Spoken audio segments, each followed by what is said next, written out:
Hello दोस्तों, मैं जयप्रकाश पटेल स्वागत करता हूं आप सभी का अपने यूट्यूब चैनल आगमन स्टडी पॉइंट में। तो दोस्तों, आज हम शुरुआत करते हैं सीटेट का मोस्ट इम्पॉर्टेंट टॉपिक कोहलबर्ग नैतिक विकास का सिद्धांत, जो कि आपके सामने वीडियो प्रस्तुत है, जिसमें हम आपको संपूर्ण व्याख्या करवाएंगे। उसके बाद लास्ट में एमसीक्यू क्वेश्चन करवाएंगे, जो कि ये वीडियो आपका 2 नंबर दिला के जाएगा। आप वीडियो पर बने रहिए।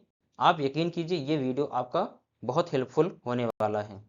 तो दोस्तों, हम शुरुआत करते हैं मनोवैज्ञानिक कोहलबर्ग से। तो पूछा जाएगा परीक्षा में, ये मनोवैज्ञानिक कहाँ के मनोवैज्ञानिक थे? तो कहाँ के मनोवैज्ञानिक थे ये बताना होगा आपको। अमेरिका के मनोवैज्ञानिक थे कोहलबर्ग। इनका सिद्धांत क्या था? सिद्धांत पूछा जाता है बहुत बार। इनका सिद्धांत था नैतिक विकास का सिद्धांत, हमको याद रखना है। और इन्होंने क्या बताया है? नैतिक व्यवहार जन्मजात नहीं होती। इन्होंने बताया है नैतिक व्यवहार जन्मजात नहीं होती। और सर्वप्रथम बालक में अनौपचारिक विकास आसपास पड़ोस से होता है। ऐसा कौन कहा? कोहलबर्ग ने कहा। सर्वप्रथम बालक में अनौपचारिक विकास आसपास पड़ोस स्कूल से होता है। ठीक, आगे देखते हैं दोस्तों। आगे हमारा क्या है? कोहलबर्ग के सिद्धांत में 3 स्तर 6 चरण होते हैं। ये मोस्ट इंपॉर्टेंट है, आपको ये याद रखना है। इसमें 3 स्तर होते हैं, प्रत्येक स्तर में 2 चरण होते हैं।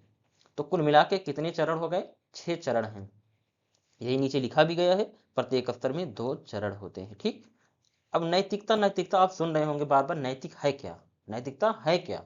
नैतिकता विषय में हम बात करते हैं। यह वह गुण है जिसमें हम सही और गलत की पहचान करते हैं, जिसमें गलत की पहचान हो जाती है। ठीक, यह वह गुण है जिसमें हमें सही और गलत की पहचान हो जाती है, अर्थात हम पहचान करते हैं ये अच्छा है कि बुरा है। आगे देखते हैं। आगे हमारा है नैतिक दुविधा। अब हम बात करेंगे नैतिक दुविधा है क्या। सही व गलत का डिसीजन न ले पाना नैतिक दुविधा कहलाती है। देखिए, इसमें दुविधा शब्द आ रहा है। भैया, जब दुविधा तभी आती है हमारे जीवन में जब हम डिसीजन नहीं ले पाते हैं। मतलब जब हम सही व गलत का डिसीजन ना ले पाते हैं तो वही हमारी दुविधा कहलाती है। तो हमारा यही राइट जवाब क्या हो जाएगा? सही व गलत का डिसीजन न ले पाना नैतिक दुविधा कहलाती है। अब आपको कंफ्यूजन नहीं होगा। ठीक, आगे हमारा है नैतिक तर्कड़ा। नैतिक तर्कड़ा है क्या चीज? सही और गलत के बारे में डिसीजन ले पाना। मतलब ऊपर क्या था? डिसीजन न ले पाना नैतिक दुविधा थी, वही नैतिक तर्कड़ा की बात करते हैं। डिसीजन न ले पाना क्या कहलाती है? नैतिक तर्कड़ा कहलाती है। यहाँ पर तर्कड़ा होना चाहिए। ठीक, यहाँ पर थोड़ा एरर हो गया है। तर्कड़ा, यहाँ पर तर्कड़ा होना चाहिए, ये रहा नहीं रहेगा, नैतिक तर्कड़ा हो जाएगा यहाँ पर। ठीक, आगे चलते दोस्तों। आगे हमारा क्या है?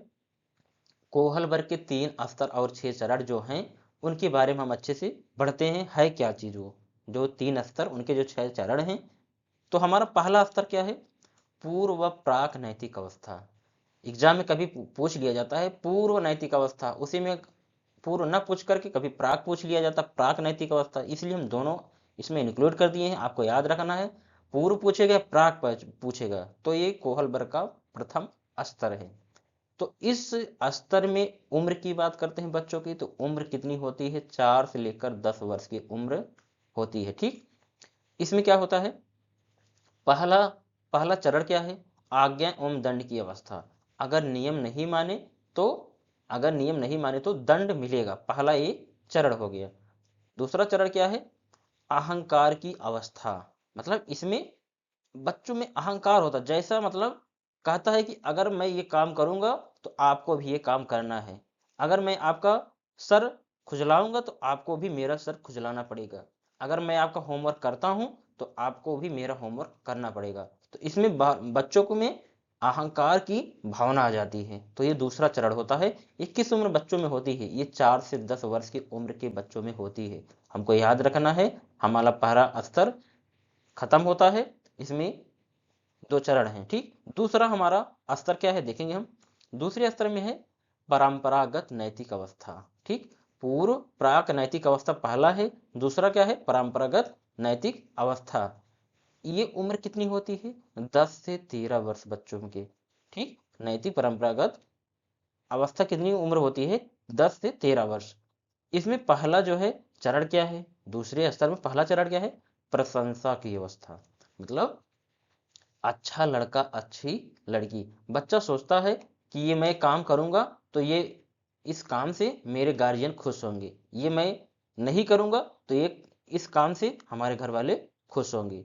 तो बच्चे में ये भावना आ जाती है। तो ये हमारा दूसरे स्तर में पहला चरण प्रशंसा की अवस्था होती है। ठीक, आगे हमारा क्या है, दूसरे स्तर में दूसरा चरण क्या है, सामाजिक कानून व्यवस्था उन्मुखता, कानून का पालन करना। मतलब बच्चा सोचता है ये हमारे कानून में है, इसको हमको करना होगा, अगर हम कानून खिलाफ नहीं करेंगे तो ये गलत समाज के लिए होगा, मेरे लिए भी होगा। तो यही हमारा है दूसरे स्तर में दूसरा चरण। अब हम देखते हैं तीसरे स्तर में क्या है। तीसरा स्तर है उत्तर परंपरागत अवस्था। ये उम्र कितनी होती है, आप पूछेंगे सर इसकी उम्र, तो इसकी उम्र बता दो, 13 से ऊपर की उम्र होती है इसमें। उत्तर परंपरागत अवस्था में 13 से ऊपर की उम्र होती है। अब इस स्तर में पहले चरण की बात करते हैं, तो पहला चरण हमारा है सामाजिक अनुबंधन उन्मुखता। अगर नियम से नुकसान हो तो नियम तोड़ दो।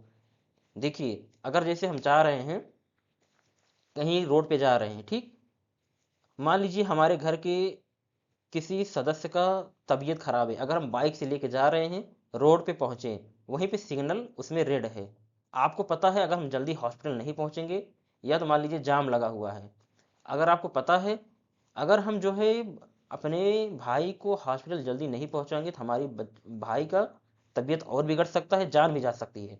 तो ऐसे में आप खुद डिसीजन लेंगे, तो आप यही सोचेंगे नियम हो या ना हो, लेकिन हमारे बच्चे का जान बचना चाहिए। आप क्या करेंगे उस समय, नियम को तोड़ देंगे, मतलब समाज के खिलाफ आप जाने लगेंगे। ये किस स्तर का कैसा चरण है, ये तीसरे स्तर का पहला चरण है। उसी में हम दूसरे चरण की बात करते हैं, तीसरे स्तर की, तो क्या कहता है, सार्वभौमिक नैतिक सिद्धांत उन्मुखता। इसमें खुद से नियम बनाना, खुद से तोड़ना। इसमें एक वयस्क जो होता है, कितने उम्र का हो जाता है, 13 से ऊपर की उम्र में जो बालक होता है, 13 से ऊपर की उम्र में अगर हो जाता है, तो वो खुद नियम बनाने लगता है, खुद वो नियम तोड़ता भी है। तो ये किस कैसरे स्तर में हमारा आता है, ये हमारे, बताइए, तीसरे स्तर के चरण कौन सी बात है, ये हमारा छठवां चरण है। ठीक, अब पूछेगा एग्जाम में कितने स्तर होते हैं, आपको बताना होगा 3 स्तर होते हैं, प्रत्येक स्तर के दो दो चरण होते हैं, कुल मिलाकर चरण की संख्या कितनी हो जाती है, तो 6 चरण हो जाते हैं। ठीक, अब आपको समझ में आ गया होगा। आगे देखते हैं, आगे हमारा क्या है, आगे हमारा है महत्वपूर्ण बिंदु हमको ध्यान रखना है, ये एग्जाम में बहुत बार पूछा जाता है, इसके पहले सीटेट में पूछा भी गया था। कैरोस गिलगन ने कोहलबर्ग के नियम में महिला को गौण माना है, एग्जाम में पूछ लेगा। इसमें क्या चीज जो है कैरोस गिलगन ने आलोचना की, किसकी आलोचना की है बताइए, तो महिला की। ठीक, इसमें महिला को गौण माना है और पुरुष की नैतिकता न्याय पर डिपेंड करती है, यही इसमें दर्शाया गया है। ऐसा कौन आलोचना किया है, एक कैरोस गिलगन ने किया हुआ है, ये हमको ध्यान रखना क्योंकि ये सीटेट पूछा जाता है। आगे देखते हैं दोस्तों, अब इसी पे हमारा टॉपिक समाप्त होता है, क्योंकि ज्यादा कोहलबर्ग में ज्यादा ज्यादा थ्योरी नहीं है, बस इतना ही इनफ है आपके लिए। आप सीटेट एग्जाम में विश्वास दिलाता हूं, अगर ये चैप्टर से क्वेश्चन आएगा, पहले नंबर तो आएगा 100%। और आप अगर अच्छे से वीडियो देख ले रहे हैं, आपका 2 नंबर या 1 नंबर जो भी पूछा जाएगा वो बनने वाला है, लेकिन पूछा जाएगा 100%। तो हम एमसीक्यू क्वेश्चन के साथ चलते हैं, देखते हैं एमसीक्यू क्वेश्चन हमारा फर्स्ट क्या कहता है। तो हमारा एमसीक्यू क्वेश्चन में फर्स्ट हमारा है, कोहलबर्ग के अनुसार बच्चा किस अवस्था में सजा से बचने के लिए नियमों का पालन करता है। अभी मैंने आपको पढ़ाया ना, सजा एवं आज्ञादंड किस किस में है बताइए, तो किस में है, ये अ, पहले स्तर के पहले चरण में है। तो हमारा ऑप्शन नंबर बी सही हो जाएगा, दंड और आज्ञा पालन अभिविन्यास। अभी मैंने कोहलबर्ग के पहले स्तर में पहले चरण में यही तो बात किया था, दंड और आज्ञा पालन, जिसमें दंड की बात किया जाएगा कभी प्रश्न में, तो हमारा पहले स्तर का पहला चरण हो जाएगा। तो ऑप्शन नंबर बी हमारा राइट जवाब हो जाएगा। दोस्तों क्वेश्चन नंबर हम सेकंड की तरफ बढ़ते हैं। क्वेश्चन नंबर हमारा सेकंड कहता है, मैं तुम्हारे लिए यह करूंगा यदि तुम मेरे लिए यह करोगे। अभी मैंने बताया ना जैसा का तैसा, अभी आपने देखा ना जैसा का तैसा किसमें था बताइए आप, ये किसमें था, अभी मैंने आपको बताया था ना, अगर आप मेरा सर खुजलाओगे तो मैं भी आपका सर खुजलाऊंगा। तो ये किस में दिया गया है बताइए, ये किस में दिया गया है, ये चरण दूसरे में दिया गया है, जैसा का तैसा। अभिव्यक्तिगत लाभ और विनिमय जैसे को तैसा, ये इसी में दिया गया। देखिए जैसा को तैसा आ गया ना, व्यक्तिगत लाभ और विनिमय जैसा को तैसा। ऑप्शन नंबर बी हमारा राइट जवाब हो जाएगा। दोस्तों क्वेश्चन नंबर हम थर्ड की तरफ बढ़ते हैं। क्वेश्चन नंबर हमारा थर्ड क्या कहता है?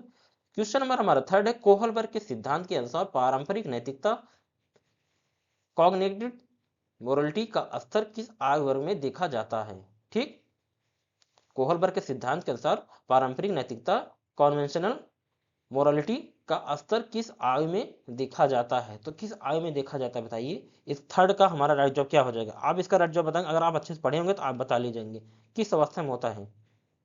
ये 10 से 13 वर्ष, राइट जवाब हो जाएगा 10 से 13 वर्ष। ऑप्शन नंबर सी हमारा राइट जवाब हो जाएगा। दोस्तों क्वेश्चन नंबर हम फोर्थ की तरफ बढ़ते हैं। क्वेश्चन नंबर हमारा फोर्थ क्या कहता है? अच्छा लड़का अच्छी लड़की अभिविन्यास किस स्तर के अंतर्गत आता है? अभी मैंने बताया ना, दूसरे स्तर का पहला चरण आता है। तो दूसरे स्तर का पहला चरण क्या आता है बताइए? ये पारंपरिक स्तर आता है। पहला हमारा स्तर क्या है? पूर्व पारंपरिक स्तर। दूसरा हमारा पारंपरिक है। तीसरा क्या है? उत्तर पारंपरिक। ठीक, तो ऑप्शन नंबर बी हमारा राइट जवाब हो जाएगा। दोस्तों क्वेश्चन नंबर हम 5 की तरफ बढ़ते हैं। क्वेश्चन नंबर हमारा 5 क्या कहता है? 5 हमारा है, कोहलबर्ग के सिद्धांत की एक प्रमुख आलोचना क्या है बताइए। उन्होंने बच्चों पर कोई शोध नहीं किया, उन्होंने नैतिक विकास के स्पष्ट चरण नहीं बताए, उनके सिद्धांत में पुरुषों और महिलाओं के नैतिक सत्संग में सांस्कृतिक अंतर जेंडर बायस को नजरअंदाज किया गया, यह पियाजे के सिद्धांत पर आधारित नहीं है। तो पांचवे का राइट जवाब हमारा क्या हो जाएगा? आप इसका राइट जवाब बताएंगे तो इसका राइट जवाब क्या हो जाएगा बताइए। तो इसका राइट जवाब हो जाएगा, बताइए क्या, आपको बताना है इसका राइट जवाब क्या हो जाएगा। तो इसका राइट जवाब हो जाएगा, उनके सिद्धांत में पुरुषों और महिलाओं की नैतिक तर्कशक्ति में सांस्कृतिक अंतर जेंडर बायस को नजरअंदाज किया गया। तो ऑप्शन नंबर सी इसमें राइट जवाब हो जाएगा। दोस्तों क्वेश्चन नंबर हम 6 की तरफ बढ़ते हैं। क्वेश्चन नंबर हमारा 6 है, हिंज की दुविधा किस मनोवैज्ञानिक के सिद्धांत पर आधारित है बताइए। अभी हम किसका पढ़ रहे हैं बताइए? कोहलबर्ग का पढ़ रहे हैं, तो लॉरेंस कोहलबर्ग इसका राइट जवाब हो जाएगा। ठीक, ऑप्शन नंबर सी हमारा राइट जवाब हो जाएगा। दोस्तों क्वेश्चन नंबर हम 7 की तरफ बढ़ते हैं। क्वेश्चन नंबर हमारा 7 है, हिंज की दुविधा किस मनोवैज्ञानिक के सिद्धांत पर आधारित है बताइए। बताइए, हिंज की दुविधा किस मनोवैज्ञानिक के सिद्धांत का आधार बताइए। इसका राइट जवाब क्या हो जाएगा? तो लॉरेंस कोहलबर्ग ही पढ़ रहे हैं ना, तो ऑप्शन नंबर सी हमारा राइट जवाब हो जाएगा। आगे तरफ बढ़ते हैं दोस्तों, क्वेश्चन नंबर हम 8 की तरफ। क्वेश्चन नंबर 8 हमारा क्या कहता है देखेंगे हम, कोहलबर्ग के नैतिक विकास के सिद्धांत में कुल कितने स्तर और चरण हैं? आपको अच्छे से पता होगा 3 स्तर हैं और 6 चरण। तो ऑप्शन नंबर बी इसका राइट जवाब हो जाएगा। आप तो इसमें गलती करेंगे ही नहीं। ठीक, दोस्तों नेक्स्ट क्वेश्चन हमारा क्या है? क्वेश्चन नंबर 9 हमारा क्या कहता है? क्वेश्चन नंबर हमारा 9 है, कानून और व्यवस्था अभिविन्यास में बच्चा क्या सोचता है बताइए। इसका राइट जवाब क्या हो जाएगा? क्या सोचता है बताइए, इसका राइट जवाब क्या हो जाएगा? 9 में हमारा राइट जवाब क्या हो जाएगा, आप बताएंगे इसका। इसका राइट जवाब हो जाएगा ऑप्शन नंबर बी, नियम सामाजिक व्यवस्था को सुचारू रूप से चलाने के लिए महत्वपूर्ण और इनका पालन करना कर्तव्य है। तो ऑप्शन नंबर बी हमारा राइट जवाब हो जाएगा। दोस्तों क्वेश्चन नंबर हम 10 की तरफ बढ़ते हैं। क्वेश्चन नंबर हमारा 10 क्या कहता है? कोहलबर्ग के अनुसार नैतिक तर्क क्या है? ठीक, कोहलबर्ग के अनुसार नैतिक तर्क जिसको बोलते हैं मोरल रीजनिंग क्या है? तो ऑप्शन नंबर क्या सही हो जाएगा, आप बताएंगे। इसका राइट जवाब आपको बताना है। तो इसका राइट जवाब क्या हो जाएगा? ऑप्शन नंबर ए, सही और गलत के बारे में निर्णय लेने की प्रक्रिया क्या कहलाती है? नैतिक तर्कड़ा कहलाती है। अभी मैंने आपको बताया था ना, सही और गलत की विषय में आप अगर निर्णय लेने की प्रक्रिया जो होती है, अगर आप निर्णय ले रहे हैं तो वही नैतिक तर्कड़ा कहलाती है। तो इसमें ऑप्शन नंबर ए हमारा राइट जवाब हो जाएगा। तो दोस्तों उम्मीद करता हूं आपको ये चैप्टर अच्छे समझ में आया होगा, और ये वीडियो उम्मीद दिलाता हूं, विश्वास दिलाता हूं कि आपका 2 नंबर या 1 नंबर सीटेड में आपका बनाने वाला है। तो दोस्तों अगर आपको ये हमारा वीडियो पसंद आया हो तो आप अपने दोस्तों तक ये वीडियो शेयर करिए, और आप अभी तक हमारे चैनल को सब्सक्राइब ना किए हो तो आप हमारे चैनल को सब्सक्राइब कर लीजिए। तो मिलते हैं हम किसी नेक्स्ट वीडियो में और नए कंटेंट के साथ। तब तक के लिए धन्यवाद।